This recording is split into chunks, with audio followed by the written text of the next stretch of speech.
할렐루야. 사랑하시는 하나님 아버지, 짙은 구름처럼 정말로 한치 앞을 내다볼 수 없는 어두움이 지금 우리 시야를 가리고 있습니다. 이럴 때 우리는 선한 목자 되신 주님께 우리의 영혼을 맡기기를 원합니다. 우리 주님의 선한 능력으로 우리가 다시 일어날 수 있는 날을 믿음으로 기다리겠습니다.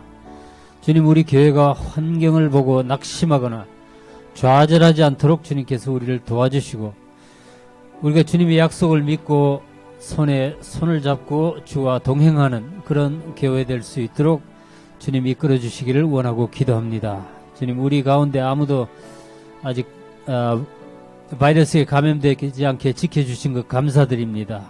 우리 자녀들 지켜주신 것 감사하고, 우리 가정 지켜주신 것, 우리 교회 지켜주신 것 감사합니다. 주님께서 우리의 백신이 되어주시고 우리를 안전하게 지켜주실 줄 믿습니다. 우리는 모르지만 주님께서는 이 바이러스 사태에 대한 계획이 있으심을 우리가 믿습니다. 속히 백신이 개발되도록 주님께서 도와주시고, 치료약이 발견될 수 있도록 과학자들과 의사들과 제약회사들의 지혜를 주시기를 원하고 기도합니다. 주님, 우리의 자녀들, 우리 가족들을 주님께서 보호해 주시고, 하나님께서 세상에 온전한 구원을 베푸실 날까지 우리 교회가 견뎌내고 승리하는 교회 될 수 있도록 힘주시고 도와주세요.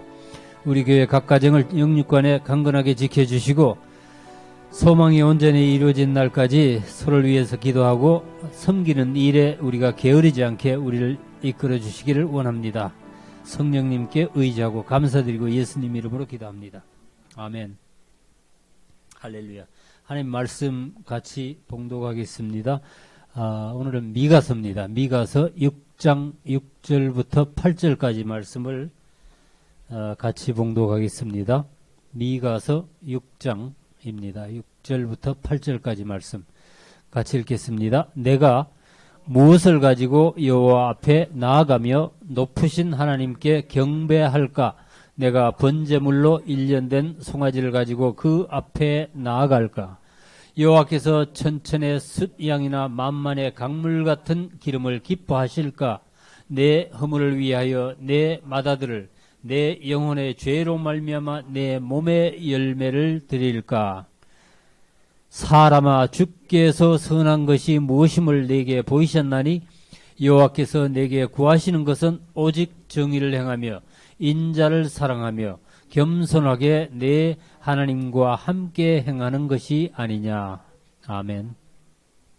오늘 아침에 제가 넘버를 또 확인했는데, 현재 인디아나의 그 인구 대비 코로나 바이러스 감염률이 한 5.5% 됩니다. 100명에 5.5명 정도. 예. 한국이 지금 0.7%밖에 안 되거든요. 그러니까 이 단순 인구 비교로 하면은 인디아나가 한국보다 한 80배 정도 심하다는 말이 되죠. 예. 근데 그 더 무서운 거는 그 증가세요. 증가세가 거의 매일 지금 8,000명, 9,000명씩 늘어나고 있습니다. 예. 굉장히 심각해요. 예. 저는 공화당 지지자고, 트럼프 형님이 말씀하시는 대로 그냥 뭐 독감 정도겠지 그러고 처음엔 좀 우습게 생각했는데, 사실은 그렇지 않은 것 같아요. 예. 우리가 좀 경각심을 가지고 지켜봐야 될 것 같고, 혹시 이것이 뭐 종말로 가는 징조가 아닐까라고 생각하는 이들이 있을 정도로 바이러스의 폭발적인 확산이 사람들에게 공포심을 주고 있습니다. 예.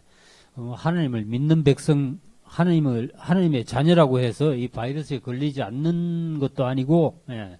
이 죽음이 십자가를 피해가지도 않습니다. 예.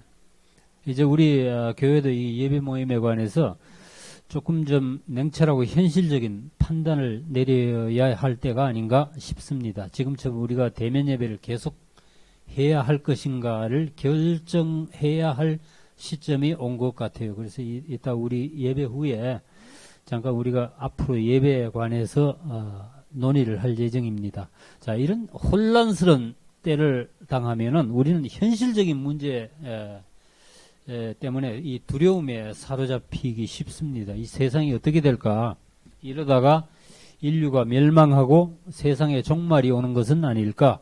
근데 하나님께서는 그런 우리의 그 걱정이나 우리의 이 고난이나 이런 것보다는 우리의 그 하나님의 백성의 영적 삶에 더 관심이 많으신 것 같아요. 네, 하나님께서는 이 환난이나 위기에 이 하나님의 백성이 어떻게 살아가는가, 여기에 관심이 많으시다는 거죠. 그래서 오늘은 우리가 지난번에 이 나훔이 새치기를 했죠. 새치기를 하는 바람에 건너뛴 그 미가서를 공부하기로 하겠습니다. 이제 이 구약 선지서들 가운데 남는 것은 이제 3개밖에 없어요. 학개, 스가랴, 그리고 말라기 셋인데 이들은 공통점이 있어요. 이 활동 시기가 그 예언한 시기가 모두 바벨론 포로에서 돌아온 후 포로 후기라는 공통점이 있습니다. 이 미가서는 그 저자가 누구예요? 미가죠. 미가는 미가야의 약칭입니다. 미가야. 그 의미는 누가 여호와와 같으랴, 혹은 누가 여호와 같으신 이가 어디 있으랴입니다. 1장 1절에 보면은 미가가 자신의 그 예언 사역을 이렇게 소개합니다. 유다의 왕들 요담과 아하스와 히스기야 시대에 모레셋 사람 미가에게 임한 여호와의 말씀 곧 사마리아와 예루살렘에 관한 묵시라 그러셨습니다. 미가는 이 유다의 왕들인 요담과 아하스와 히스기야 시대, 즉 그때가 주전 8세기 후반, 지금부터 2700년 정도 전에 그 당시에 활동한 그 유다의 예언자였습니다. 그러니까 그는 이사야 선지자와 거의 동시대에 활동한 예언자였습니다. 이사야 선지자가 남왕국 유다를 향해서 예언을 했다면은 미가는 유다는 물론 그 북이스라엘 향해서도 이 하나님의 말씀을 선포했습니다. 여기 보면은 사마리아와 예루살렘이라고 나오는데 이거는 당시 남북 왕국의 수도였죠. 미가가 예언할 당시에는 아직 북이스라엘 왕국이 아수르에 망하기 전이었다는 것을 짐작할 수 있습니다. 722년에 멸망했으니까. 미가는 예루살렘에서 한 30마일 정도 동남쪽에 위치한 모레셋이라는 곳에 살았습니다. 그곳이 이 블레셋의 가드라는 곳과 가깝기 때문에 성경에는 가끔 가드 모레셋이라는 지명이 나오는데 그게 거기에요. 근데 그 뭐죠? 거기가 가깝습니다. 30마일 해봐야 여기서 뭐 어디까지 가요? 우리가 그 그린필드 정도 저 그린우드 남쪽에 그 정도만 가면 30마일 되잖아요. 얼마 안 되는 거 거기인데 미가가 선지자로 활동하던 시대에 이스라엘은 총체적인 혼란기였습니다. 우리가 여러 번 그걸 짚어왔는데 당대 최애 강국이었던 아수르의 침략으로 북이스라엘은 거의 멸망할 위기였고 남유다 왕국도 그 히스기야가 잠깐 선정을 베푸는 것 빼고는 계속 이제 이 아하스 왕 아주 악한 왕이죠. 우상숭배를 아주 음란하게 우상숭배했던 그 아수르 왕에다가 그 온 나라가 그 우상숭배에 빠져 있던 그런 시대, 그런 어렵고 혼동스러운 때에 이 미가 선지자가 먼저 이 예루살렘의 지도층을 향해서 하나님의 준엄한 심판을 선포합니다. 당연한 일이겠죠. 당시 나라가 그렇게 되는 데는 지도층의 책임이 크다고 봐야겠죠. 3장을 읽어보면은 그 당시 유다의 지도자들이 얼마나 타락했었는가를 보여줍니다. 제가 빨리 읽어드릴게요. 내가 또 이르노니 야곱의 우두머리들과 이스라엘 족속의 통치자들아 들으라. 정의를 아는 것이 너희의 본분이 아니냐. 정의를 아는 것이 너희 본분이 아니냐. 이렇게 물었을 때에는 그들이 그 정의를 실천하고 있지 않았다는 것을 고발하고 있는 겁니다. 여기서 히브리어에서 안다, 무엇을 안다 그럴 때는요, 그것을 안다, 모른다 이런 의미가 아니라 그것을 실천하고 있다라는 의미를 포함합니다. 히브리어 안다는 그런 거예요. 예, 그들이 사회의 지도자로서 당연히 행하여야 할 정의를 전혀 보여주지 않고 있었다는 것을 말해줍니다. 그뿐만 아니에요. 그들은 그들에게 주어진 권력을 이용해서 백성들을 학대했습니다. 다음 절을 읽어보면요. 너희가 선을 미워하고 악을 기뻐하며 내 백성의 가죽을 벗기고 그 뼈에서 살을 뜯어 그들의 살을 먹으며, 식인종처럼 이렇게 하나님이 설명을 하시죠. 그 가죽을 벗기며 그 뼈를 꺾어 다지기를 냄비와 속 가운데 담을 고기처럼 하는도다. 이것은 그들이 백성들을, 이 지도자들이라는 게 그 백성들을 잘 다스리고 이렇게 돕고 섬기라고 이렇게 세워준 건데, 그렇게 하지 않고 백성들을 압제하고 착취하고 있었다는 것을 말해주고 있습니다. 정치 지도자들만 그랬느냐? 그것도 아니어서 종교 지도자들은 더욱 타락하고 악행이 심했습니다. 하나님의 말씀을 전하는 선지자들은 개처럼 자기들의 먹을 것만 챙겼다고 그래요. 5절입니다. 내 백성을 유혹하는 선지자들은 이에, 이빨입니다. 이에 물 것이 있으면은 평강을 외치나 그 입에 무엇을 채워주지 아니하는 자에게는 전쟁을 준비하는도다. 이런 선지자에 대하여 여호와께서 이르시되 그랬어요. 자, 얼마나 이게 신랄한 표현이에요. 하나님으로부터 이렇게 욕을 얻어먹은 사람들도 사실 드물죠. 근데 그게 종교 지도자들이었다는 거예요. 이 미가서에 나타나는 그 당시의 사회상은 사실 오늘날의 그것과 별반 다르지 않습니다.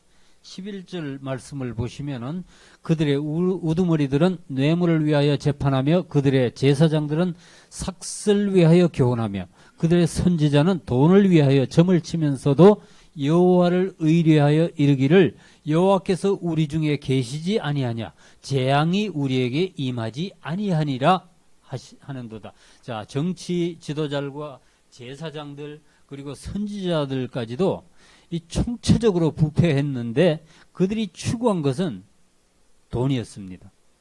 그들이 돈을 받고 재판을 굳게 하고 돈을 받아야만 가르치고, 그 다음에 돈을 받고 예언을 해줬습니다. 여호와를 의뢰하여 이르기를 그랬어요. 이 선지자들은 하나님의 이름으로 예언을 하면서 돈을 많이 준 자들에게는 무조건 복을 선포했다는 겁니다. 하나님께서 이런 죄악을 견디시질 못합니다. 그들은 돈을 위해서 온갖 악한 일을 마다하지 않으면서 성전에서는 거룩한 예배를 드리는 그런 위선적인 모습을 하나님께서는 견디실 수가 없었던 거예요. 차라리 그들이 불신자였다면, 차라리 그들이 이방인들이었다면은 하나님께서 그렇게 화를 내시고 그들을 진멸하시겠다고 말씀하시지는 않으셨을 거예요. 그러나 그들이 백성을 보호하라고 쥐어준 그 권력으로 백성을 압제하고 착취하고 백성을 가르치고 인도하라고 하나님께서 그들을 종교 지도자들로 또 제사장들로 선지자도 세워놓으셨는데 그런 자들이 악을 행하면서 동시에 예배를 드리는 것, 하나님께서 그걸 받으실 수가 없었던 거예요. 하나님께서 그 이사야 선지자한테도 똑같이 그렇게 말씀하셨죠. 성회와 아울러 악을 행하는 것을 내가 견디지 못하겠다.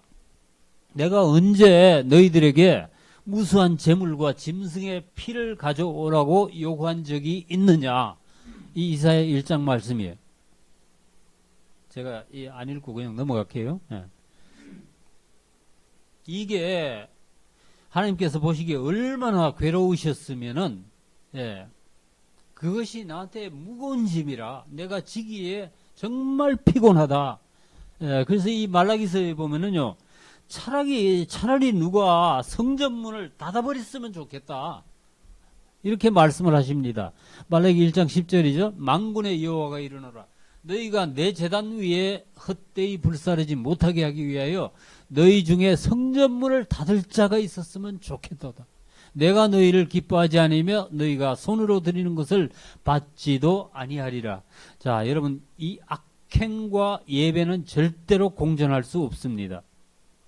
그런데도 유대인들, 그 유대인의 지도자들, 제사장들, 선지자들은 기가 막히게 그거 잘하고 있었던 사람들이, 예. 그것도 하나님의 이름으로 그런 짓을 행하고 있었다는 거예요. 예. 사실 오늘날에도 그러한 종교인들이 너무 많다는 게 문제 아닙니까? 예.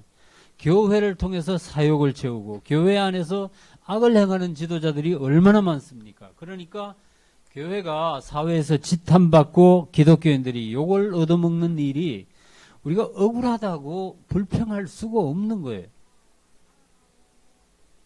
자, 올해 초에 이 코로나 바이러스가 교회 문을 닫고 공예배를 멈추게 했을 때 저는 이것이 하나님께서 인도하시는 일이 아닌가 고민해 보지 않을 수가 없었습니다. 하나님께서 이 코로나 바이러스라는 재난을 통해서 세상의 악을 심판하는 것 같이도 보였지만은 동시에 하나님께서는 교회 안의 위선과 악을 제거하시려는 것이 아닌가 이렇게 보였던 거예요. 혹시 여러분들은 어떻게 생각하시는지 모르겠어요. 자, 예수님께서 성전에 올라가셔서 제일 먼저 하신 일이 뭐예요?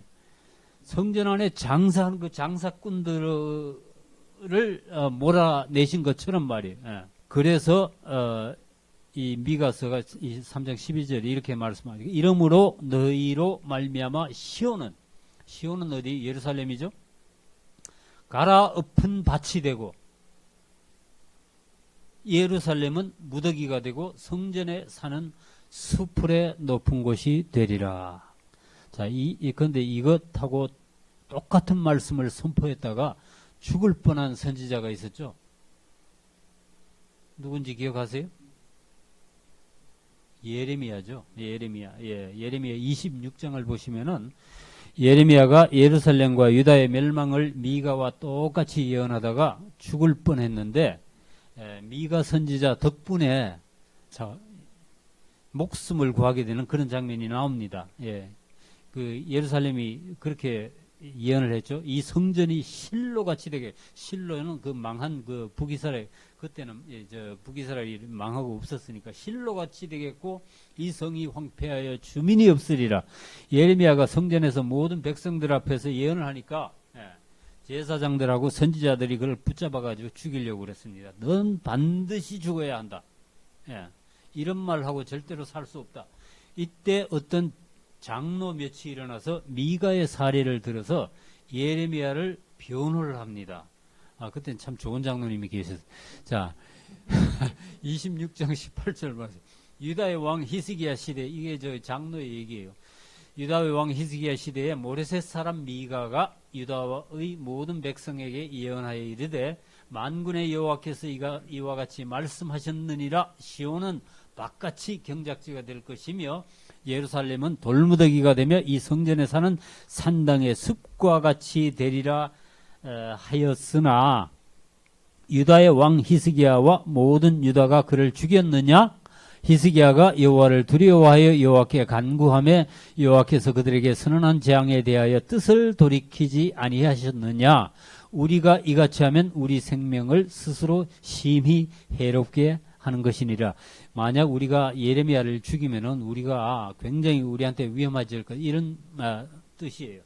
그런데 이 미가서도 이 다른 선지서들처럼 하나님의 심판만을 선포하고 끝난 것은 아닙니다. 예.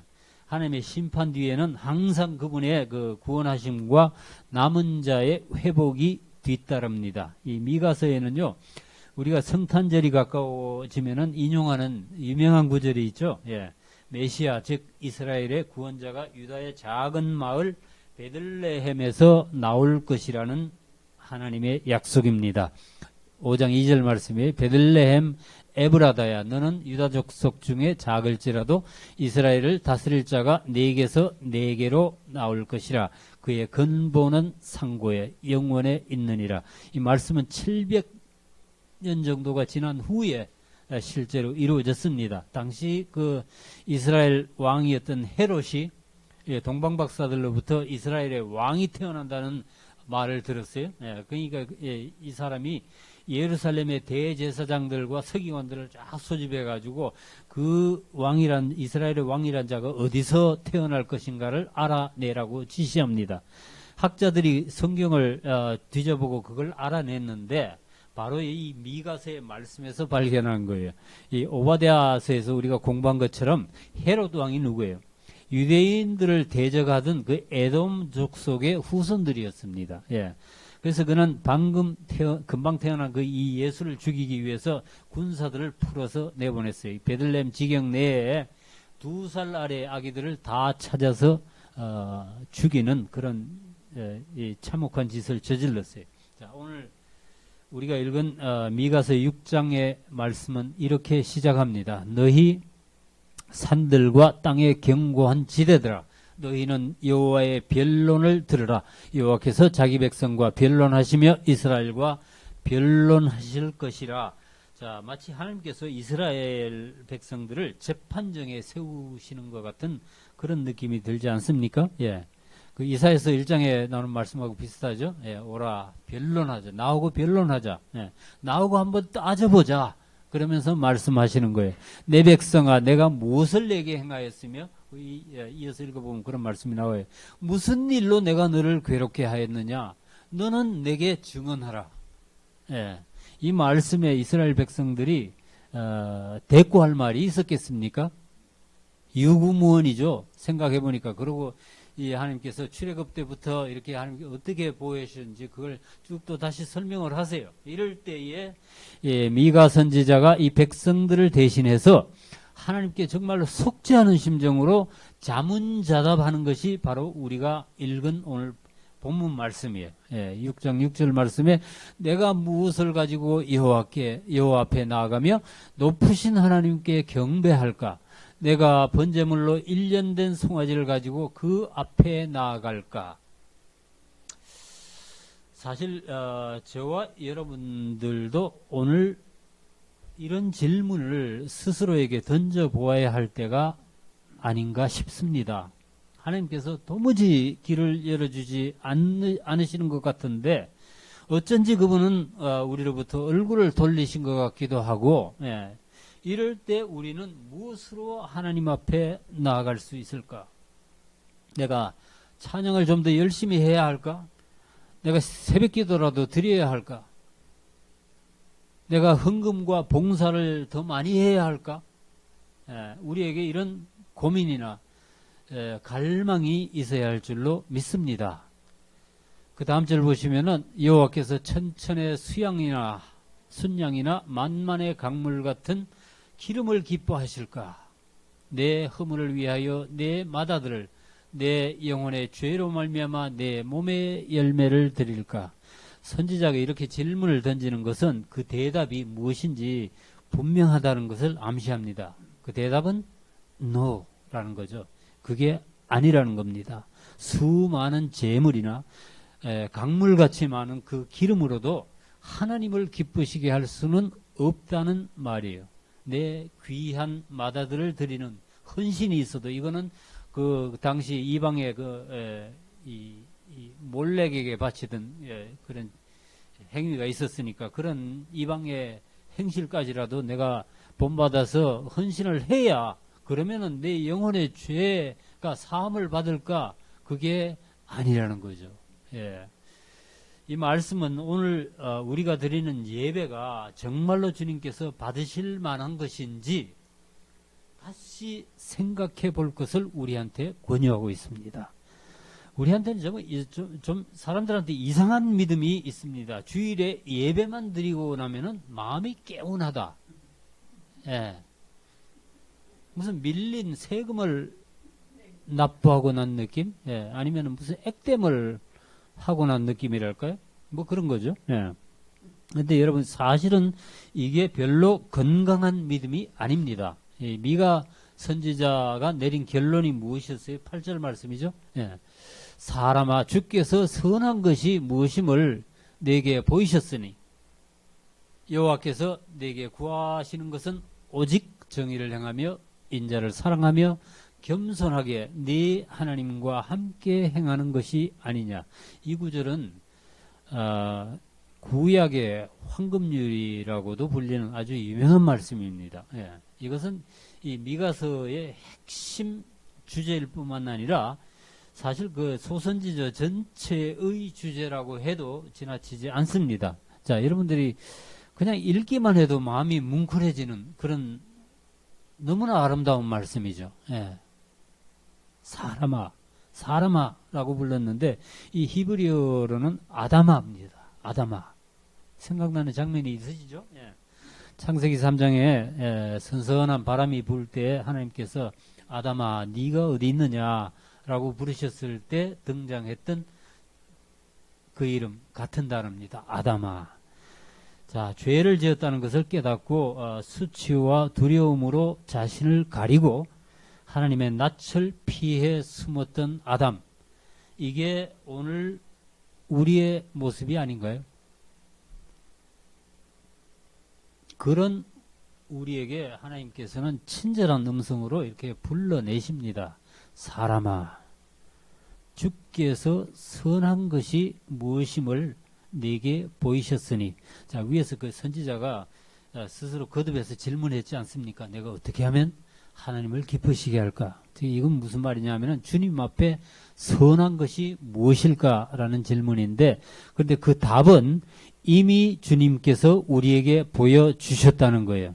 He has shown you, oh man, what is good. 그랬죠? 예. 무엇이 선한 것인지 주님께서 이미 보여주셨다는 거예요. 예. 주님께서 우리에게 무엇을 보여주셨다는 겁니까? 세 가지입니다. 예. 첫째로는 정의를 행하며, 이게 히브리어로 지난번에 우리가 살펴봤던 그 미시파트, 정의 혹은 공의 혹은 공법 이렇게 되어 있는데, 구약에서 하나님의 성품을 표현하는 단어들 중에서 가장 중요한 단어입니다. 예. 내가 나에게 주어진 책임을 다하고 동시에 남들에게 주어진 권리를 인정해 주는 것, 공입니다. 예. 그리스도인들이 세상에서 정의롭게 사는 것, 하나님의 이 공의를 실천하는 삶, 이것이 매우 중요하다는 거예요. 예, 우리는 뭐 이 대답이 무슨 신령한 것이 아닐까, 뭐 성령께서 뭐 쫙 열어주셔야 되는 것이 아닐까 그러는데, 하나님께서 말씀하시는 건 아주 심플합니다. 정의를 행하라. 아, 그건 뭐 정치하는 사람들이나 경찰들이 하니까 우리는 그냥 대충 그냥 눈치 봐서 안 걸리고 살면 돼. 이렇게 생각하는 그리스도인들이 얼마나 많아요. 자, 정말 그럴까요? 우리는 적당히 신자의 그 품위 유지를 하면서 살면 되는 사람, 그런 사람들입니까? 아닙니다. 예. 이런 찬양곡이 있었죠. 옛날에 한번 우리도 부른 것 같은데, Romans 16, 19 says, Be excellent, what is good, and be innocent of evil. 기억나세요? 랩송 같이 이렇게 덜렁덜렁 하면서 부른 그런 찬양곡이 있었는데, 예. 자, 우리 하나님의 자녀들은요, 세상에서 탁월하게 의로워야 됩니다. 예. 세상의 도덕성과 하나님의 나라의 도덕성은 비교의 대상이 안 됩니다. 애초에 그게 안 돼. 나는 아무래도 저 세상 사람들보다는 조금 그래도 의로운 편이지, 이렇게 비교해서는 안 된다는 거예요. 우리는 이 하나님의 공의를 실천해야 될 사람들입니다. 예. 제가 제 얘기를 잠깐 드릴게요. 제가 일을 하면서 전 제가 받을 삭을 스스로 정하지 않습니까? 예. 제가 정한 것이 그게 금액이고, 그건 저 타협을 안 합니다. 예.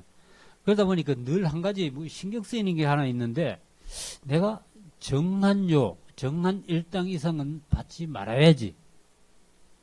혹시 내가 너무 많이 부른 거 아니에요? 이런 고민이 가끔 있어요. 예. 왜냐, 주님께서 세리들이 왔을 때 이렇게 말씀하셨죠. 네가 정한 세금 이상은 거두지 말아라. 예. 군인들한테도 그랬잖아요. 네가 정한 봉급을 만족하게 여기라. 예. 누가 보면 3장에 그런 말씀 나오죠. 그죠? 그 정해진 것 이상으로 받으면은 성경은 그걸 뭐라 그러냐? 늑탈한다라고 말씀하죠. 예. 그 뭐냐 하면은 그거는 내 것이 아닌데 남의 것을 빼앗는 것과 똑같다는 거예요. 예. 자, 여러분들 이 아모스 선지자가 말했던 것을 잊지 마시기 바랍니다. 오직 정의를 물같이, 공의를 하수같이, 마르지 않는 강같이 흐르게 할지어다.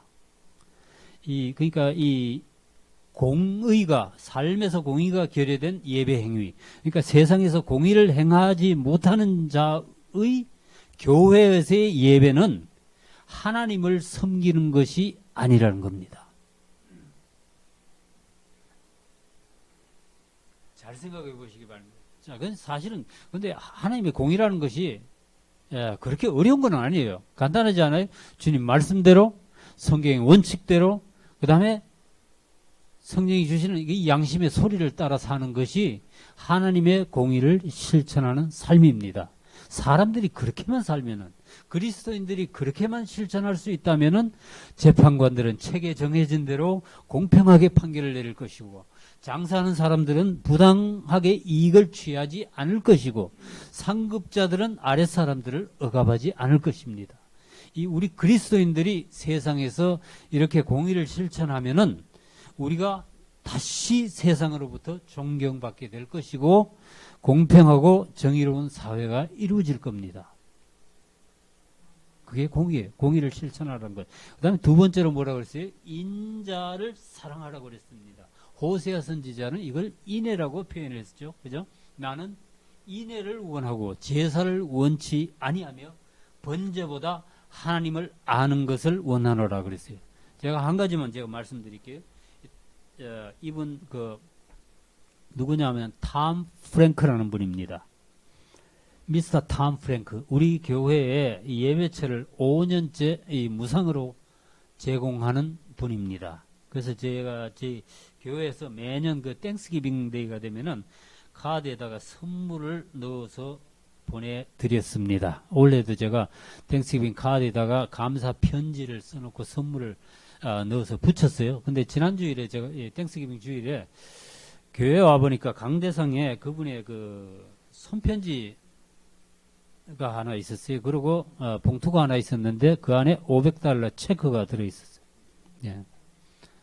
뭐라고 그랬냐면 여기에 보내준 선물은 감사하지만 나는 그걸 받을 수 없습니다. 예. 나는 여러분의 소명과 열망을 이해하기 때문에 여러분이 성공하는 데 조금이라도 도움이 되고 싶을 뿐입니다. 예. 예, 사실 요즘 재택근무 때문에 사무실이 많이 비었어요, 여기도. 예, 비고, 이번에 비즈니스도 상당히 어려워졌을 건데, 예, 그럼에도 이분은 우리 교회를 도우는 손길을 거두지 않았습니다. 이런 마음이 바로 여기서 말하는 인자예요. 예, 히브리어로 헤세드라고 하는 것. 헤세드요. 기억해 놓으세요. 헤세드인데 헤세드가 아니고 이 속에서 나는 헤세드. 예. 헤세드. 제가 이분한테 물어본 적은 없지만은 아마 이분이 유대인인 것 같아요. 유대인들 중에 성이 프랭크라는 이름이 많거든요. 예. 그래서 여러분들이 기도하실 때 이분을 기억하시고 축복해 주시기를 바랍니다. 만약에 우리 교회가 사람이 많고 큰 건물이 있는 교회였다면 아마 이분이 우리한테 이런 호의를 베풀지는 않았을 거예요. 우리가 작고 연약하게 보이니까 그냥 도와주고 싶었던 건 것 같아요. 예. 자, 약한 자에게 손을 내밀고 도와주는 것. 이게 헤세드고 주님의 마음입니다.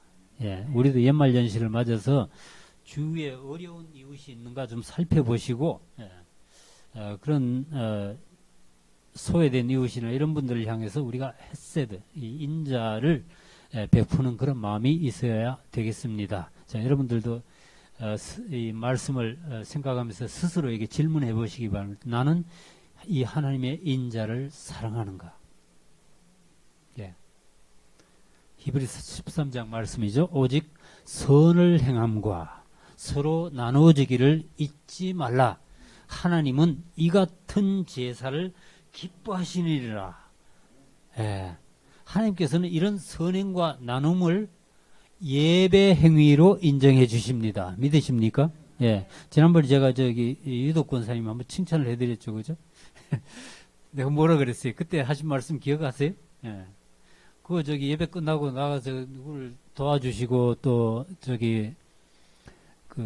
이 은퇴한 목사님 먹을 것 없으니까 먹을 것 갖다 사드리고 그래가지고 그 감사 편지도 받고 그러셨다 그러는데 제가 뭐라 그랬어요? 그게 예배보다 낫습니다 그랬죠. 그게 바로 예배하는 겁니다. 예. 사실 예배를 드린 것보다 헌금을 많이 하는 것보다 이 하나님의 인자를 사랑하는 것, 인자를 실천하는 것, 이걸 하나님께서 더 기뻐하십니다.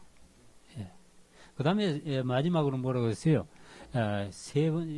겸손하게 하나님과 동행하며 그랬죠. 예. 우리 그리스도인들의 궁극적인 목표는 하나님과 동행하는 것이다 라고 말씀할 수 있습니다. 우리가 하나님과 동행해야 한다는 말은 다 이해하는데 여기에 왜 겸손하게 라는 말이 들어갔을까? 겸손이 하나님과 동행하는 조건이 되기 때문입니다.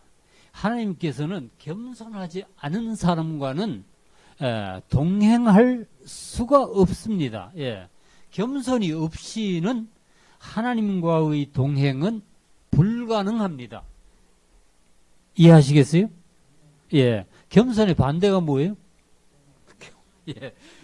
이거는 뭐였는데 이런 생각이 갑자기 들었어요. 자석을 갖다 대면은 이 같은 극성이면 막 밀어내잖아요. 그죠? 이 하나님께서는 교만하는 자는 이렇게 자석처럼 자동적으로 밀어내고 대적하시는 것 같아요. 예. 그렇다면 하나님께서는 겸손한 자들에게는 어떻게 하시느냐? 그런 자는 가까이 하신다고 그랬죠. 예. 겸손한 자들은 반대로 자석이 그냥 이만큼 갖다 대도 착 갖다가 이제 끌어당겨서 들러붙듯이 말이에요. 예, 하나님과 자동적으로 이렇게 붙게 된다는 것. 왜냐, 하나님께서는 겸손한 자들을 끌어당기십니다. 예, 이게 여기서 말하는 동행이죠. 예, 겸손함으로 주님과 동행하는 여러분들 다 되시기를 축복합니다. 이 시편 15편에 보시면은 이렇게 기자가 질문합니다. 여호와여, 주의 장막에 머무를 자 누구오며 주의 성산에 사는 자 누구오니까? 그 대답이 이제 2절 이하에 나옵니다. 제가 빨리 읽어드릴게요. 정직하게 행하며 공의를 실천하며 그의 마음의 진실을 말하며 그의 혀로 남을 허물하지 아니하고 그의 이웃에게 악을 행하지 아니하며 그의 이웃을 비방하지 아니하며 그의 눈은 망령된 자를 멸시하며 여호와를 두려워하는 자들을 존대하며 그의 마음에 서원한 것은 해로울지라도 변하지 아니하며. 야, 이거 굉장히 중요한 말씀이에요. 마음에 서원한 것은 해로울지라도, 내가 소원해 볼지라도 변하지 말아야 된다는 것. 여기 뭐라 그랬어요? 마음에 서원한 것. 어디에 계약서에 써서 사인을 한 것만 약속을 지키란 거 아니죠, 그죠? 누구한테 내가 말을 하고 선포한 것만 지키란 거 아니에요. 내 마음에서 일어나는 마음이 있었을 때 내가 불쌍한 마음, 긍휼히 여기는 마음이 일어났다 누구에게 그걸 거두지 말라는 거예요. 스탑하지 말라는 거예요. 그게 마음에서 내가 내가 저 사람 도와줘야지, 내가 이런 일을 좀 해줘야지 그랬으면 하라는 거예요. 손해가 날지라도 그런 말씀입니다. 자, 그 다음 절 이자를 받으려고 돈을 꾸어주지 아니하며 뇌물을 받고 무죄한 자를 해하지 아니하는 자이니 이런 일을 행하는 자는 영원히 흔들리지 아니하리라 그랬습니다. 이런 자들이 확실히 하나님과 동행하는 자들이다라는 겁니다. 결론적으로 이 미가는 이런 질문을 함으로써 말씀을 마치고 있습니다. 18절이에요. 주와 같은 신이 어디 있으리까? 주께서는 죄악과 그 기업에 남은 자의 허물을 사유하시며, 사유는 용서하신다는 뜻입니다. 인애를 기뻐하심으로 진노를 오래 품지 아니하시나이다. 주와 같은 신이 어디 있으리까? 이게 뭐예요? 곧 그 미가 선지자의 이름이죠. 자기 이름입니다. 예. 미카야, 여호와와 같은 분이 어디 있습니까? 여기에 대한 답은 이미 정해져 있죠. 예. 여호와 같으신 분은 없습니다. 예, 절대로 없습니다. 그런 뜻입니다. 참으로 하나님께서는 자기 백성이 죄에 빠져 있어서 심판하실 수밖에 없으셨지만, 그것은 우리를 거룩하게 이끌어 주시려는 그분의 훈련 과정일 뿐이라는 거예요. 예. 주님께서는 인내하신 하나님이시고 용서하기 위해서 기다리시는 분이고, 예. 우리가 회개하기만 하면은 그냥 기다렸다는 듯이 달려가 안아주는 그런 분입니다. 그분은 진노를 오래 품지 않으신다고 그랬어요. 자, 여러분들이 혹시 오늘 죄 가운데 있더라도 낙심하지 마십시오. 예. 잠시 징계를 받더라도 하나님께서는 여러분들을 다시 일으키시고 회복시키실 겁니다.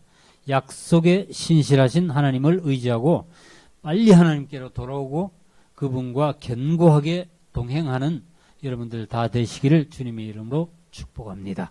기도하시겠습니다. 하나님 아버지, 세상을 향한 하나님의 진노와 심판은 끝이 아니라는 것을 우리가 믿습니다. 하나님께서는 심판을 통해 이스라엘을 정결하게 하신 후에 즉시 회복시키셨습니다. 주께서는 우리의 허물을 짓밟으시고 우리의 죄는 깊은 바다 밑바닥에 가려앉혀 주시긴다는 그 약속을 우리가 의지합니다. 우리 믿음의 조상 아브라함에게 베푸셨던 긍휼을 우리에게도 베풀어 주실 줄을 믿습니다. 주께서 야곱에게 베푸셨던 그 성실을 우리에게도 베푸실 줄을 믿습니다. 주님, 재난으로 고통받는 주님의 백성들을 위로하시고 우리가 걸어야 할 길을 우리에게 보여주시기를 원합니다. 주님의 교회들에게 주께서 받으시는 예배의 길이 어떤 길인지 밝히 보여주시기를 원하고 기도합니다. 주님, 이 어려운 때 우리 주님의 백성들이 세상에서 정의롭게 살고 주의 인자를 사랑하며 겸손하게 주님과 동행하는 복을 허락해 주시기를 원하고 기도합니다.